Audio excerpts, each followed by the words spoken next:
Will last year's world champion, the man who's won four-man on this track for the last 3 straight years, go for the 4th in a row?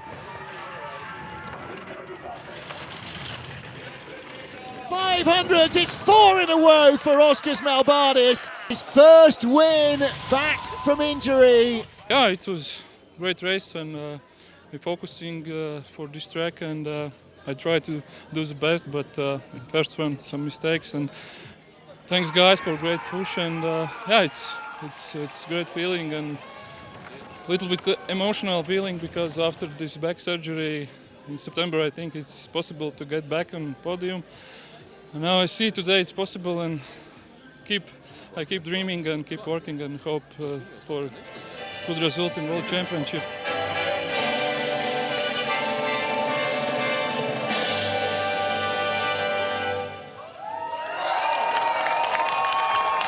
Gratulation noch einmal.